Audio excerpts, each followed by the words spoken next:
핫쌤입니다. 지금 보고 있는 이 제목은 평소에 다루던 내용들의 제목과 좀 다르죠. 하늘에 먹구름이 잔뜩 끼어 있다. 그러면 우리는 무엇을 생각할 수 있을까요? 그리고 무엇을 챙겨야 하겠습니까? 2월 29일 토요일입니다. SR 시험 치고 온 학생이 카톡으로 어떤 문제가 나왔는지 알려주고 있습니다. 하늘 비 우산이 나왔답니다. 창의적 사고 나왔고, 그래서 내가 계속 올리라 했더니 집이 부산에 있답니다. 부산 가서 책 보고 대조해서 정리해서 나에게 주겠답니다.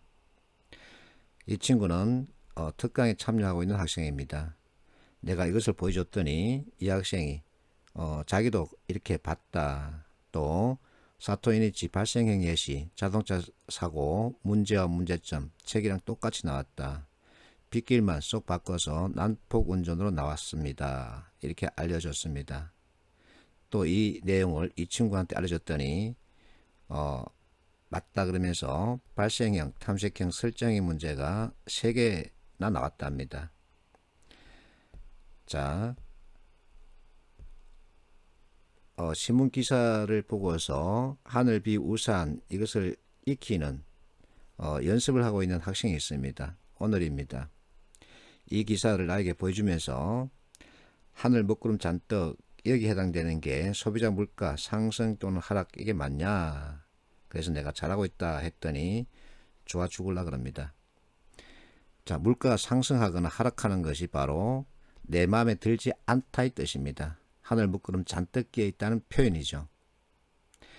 자, 이것을 잘 읽어낼 줄 알아야 합니다. 이게 팩트입니다. 내 눈앞에 펼쳐져 있다. 내 마음에 들지 않다. 다른 말로는 현상이라고도 하죠. 이것을 잘 짚을 수 있어야 합니다. 이것을 짚어야만 바로 so what 하면서 해결책으로 연결되는 거죠. 특강에 참여하는 경우 이와 같은 기사를 단톡방에 주면서 하늘에 해당되는 표현 찾아봐라 그럽니다. 식어가는 제조업 이게 하늘이죠. 내 마음에 들지 않습니다. 하늘에 먹구름이 잔뜩 끼어 있다는 표현이죠. 자, 우측 기사에서는 자금 세탁 이게 하늘입니다. 정부 당국자 입장에서는 자금 세탁이 일어나서는 안 되죠. 그래서 이와 같은 문제가 생기면 안 되기 때문에 방지책을 강구하는 겁니다. 이렇게 신문기사 제목을 하늘, 비, 우산 프레임 그리고 포맷 프로세스로 읽을 줄 알면 이 기사들 내용을 읽지 않아도 되는 거죠. 신문기사를 통해서 하늘, 비, 우산을 공부하고 있는 이 학생에게 SR 관련 시험 카톡을 보여줬습니다. 그랬더니 이 학생 자기도 시험을 쳤었나 보네요. 맞아요. 난폭운전 그것을 시험지에서 봤답니다. 발생의 문제도 봤다. 신기했다. 이런 반응을 보이고 있습니다. 자, 하늘, 비, 우산은 내가 만든 게 아닙니다. 맥킨지가 만들었죠. 일본의 어떤 아이가 맥킨지 관련 책을 쓴 게 있는데 이 책의 목차가 이렇게 나와 있습니다. 맨 밑에 하늘, 비, 우산이 들어가 있죠. 자, 이 책의 목차, 여기에 있는 이 목차에서 다루고 있는 내용들 전부 시험에 나오고 있죠. 이 책은 만화책입니다. 그래서 여러분들이 읽지 않아도 됩니다.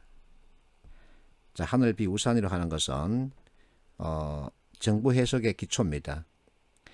팩트입니다. 하늘에 먹구름이 잔뜩 껴 있다. 이게 내 눈앞에 펼쳐져 있는 팩트죠. 그러면 나는 무슨 생각을 해야 할까요? 생각이 바로 해석입니다. 비가 오겠다는 생각을 해야 되죠. 그러면 나는 무엇을 챙겨야 할까요? 우산을 챙겨야죠. 그 우산이 바로 나를 보호하는 솔루션입니다. 그러면 나는 어떤 모습일까? 그래서 너의 모습을 그리면 나의 모습이 나오는 거죠. 자, 하늘이 있습니다. 이 하늘에 먹구름이 끼어 있다 그러면 나의 뇌는 판단하기 힘듭니다. 이만큼 끼어 있는지 이렇게 끼어 있는지 잘 모르죠.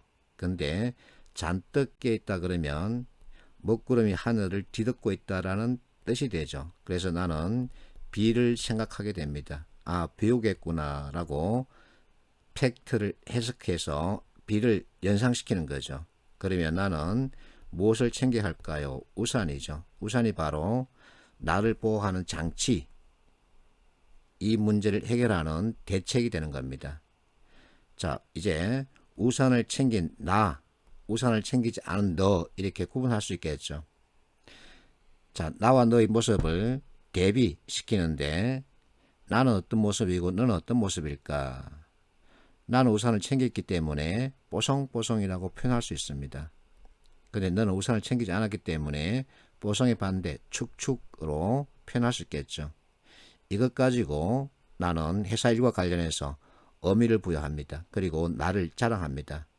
나는 준비성이 100점인 사람이다. 왜? 하늘에 먹구름이 잔뜩 끼어있다는 이 팩트 가지고 비 오겠다는 생각으로 우산을 챙겼어. 그랬더니 나는 비 맞지 않았어. 그러나 나 아닌 다른 사람들은 전부 다 비 맞았어. 그래서 나는 뽀송뽀송하고 상대방은 전부 다 축축했어. 이처럼 나는 준비성이 아주 철저한 사람이야 라고 나를 어필하는 겁니다. 이게 바로 하늘, 비, 우산 프로세스에 따른 해석과 결론, 행동 방향, 도출 이렇게 설명합니다. 자, 하늘에 먹구름이 잔뜩 끼어 있으면 내가 어디 자동차로 여행하는데 조금 어려움이 생길 수 있겠죠. 그래서 이제 자동차 전복이라고 하는 최악의 상태를 피해야 합니다. 자, 자동차 전복 사고가 생기는데 그 원인에는 비가 있을 수 있고 상대방 끼어들기, 난폭운전 이렇게 세 가지를 잡을 수 있겠죠. 이 중에서 내가 제어할 수 있는 것 없는 것 고를 수 있어야 합니다. 자연상태 비 내가 제어할 수 없죠. 상대방 끼어들기 역시 내가 어떻게 제어할 수 없습니다. 그러나 나의 부주의는 내가 바로잡으면 되겠죠. 이와 같은 프로세스에 따른 판단 이렇게 요구하는 겁니다. 자, 한국사회적기업진흥원에서 체계적 위험이 뭐냐 하고 묻는 문제가 나왔답니다. 위험은 크게 두 가지로 나눌 수 있죠. 체계적 위험과 비체계적 위험으로 나눕니다. 체계적 위험은 내가 제어할 수 없는 것을 말합니다.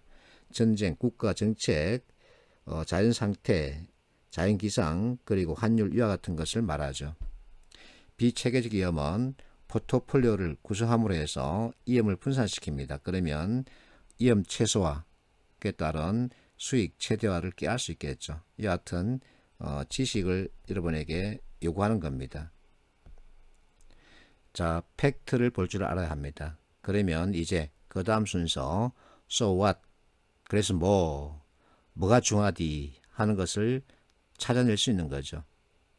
A, B, C 이 세 개가 팩트입니다. 마이너스를 기록했습니다. 결산 발표했습니다. 하락하는 상황에 처해 있습니다. 내 눈앞에 펼쳐졌죠. 그러면서 내 마음에 들지 않는 정보입니다. 이를 바탕으로 So what, So how를 이끌어내는 경우 적절하지 않은 것은 이게 바로 So what, 그래서 뭐와 연결되는 이 So what을 찾아내는 문제 유형이죠. 대파리 보세요. 자동차 판매 부진이 심하구나. 답이 1번인데 이것은 순수하게 위에 있는 A, B, C 이 팩트를 한 번 더 되짚는 진술에 불과합니다. 2번 자동차 산업의 미래 아웃풋 이미지를 그려내고 있죠. So what? 아웃풋 이미지 연결할 수 있습니다. 3번 상관성을 가지고 있다. 이게 바로 해석하는 거죠. 이와 같은 팩트 서로 관계를 보는 겁니다. 해석하는 겁니다. 자, 4번과 5번은 방향이 옳든 그르든 행동 방향을 제대로 보여주고 있습니다. 주식을 사서는 안 된다. 주식을 사라. 이것은 So how에 대한 얘기죠. 이 문제가 계속 나오고 있는 겁니다. 팩트를 바탕으로 So what 이렇게 연결하는 사고력을 요구하는 거죠. 자, 여러분들이 시험지에서 만나는 실용문은 그 지문 형태를 가지고 크게 두 가지로 나눌 수 있습니다. 텍스트 위주로 헛뿌려 놓은 경우 잘 요약된 글 이렇게 대별할 수 있는데 잘 요약된 글은 또 한 번 더 이렇게 나눌 수 있습니다. 기획안, 제안문, 보고서, 보도자료 이것이 회사 업무의 중심인데 이와 같은 내용을 지문으로 제시하는 경우, 자, 첫 번째 why, what, how, if 네 가지 전체를 보여주는 경우, 두 번째 why, what, how 이 세 개만 제시하는 경우, 세 번째 이것을 다 떼어버리고 if만 보여주는 경우, 이렇게 전체를 정리할 수 있습니다. 여러분들이 이 포맷 틀을 이해하면 이 학생처럼 글을 읽지 않고 눈으로 포맷에 따라 작성된 글이구나 하고 판단하는 순간 답은 바로 나오는 거죠. 포맷만 알면 한 방에 풀리는 문제가 많았다, 그 얘기입니다. 그리고 대놓고 so what을 묻고 있다 하고 알려주고 있죠. 팩트에 대한 이해가 꼭 필요합니다. 하늘, 비, 우산에서 하늘에 먹구름이 잔뜩 껴 있다, 이게 팩트입니다. 그러면 비 오겠다는 생각으로 so what, 무엇을 챙기죠? 우산 챙깁니다. 그게 바로 팩트에 따른 so what 사고작용이죠. 의사소통 지문에 so what 관련 내용이 나왔답니다. 자, 면접에 갔는데 what, why 형태로만 답하라고 대놓고 말하더랍니다. 이제 여러분들이 판단을 해야 합니다. 그리고 선택을 해야 합니다. 어떤 것을 공부할지 또 어떤 것을 버려야 할지 그 선택 분명하게 해줘야 합니다. 어쨌든 이론이 있습니다. 그 이론에 따른 해석 그리고 그 이론에 따른 설명이 합니다. 그렇다고 해서 여러분들에게 그 방대한 이론을 다 공부하라는 얘기가 아닙니다. 이 이론에 따른 기초 개념을 여러분들이 익혀주면 문제 풀이율, 정답률을 높일 수 있죠. 그러면 이제 여러분들이 원하는 점수를 받으면서 면접으로 가는 겁니다.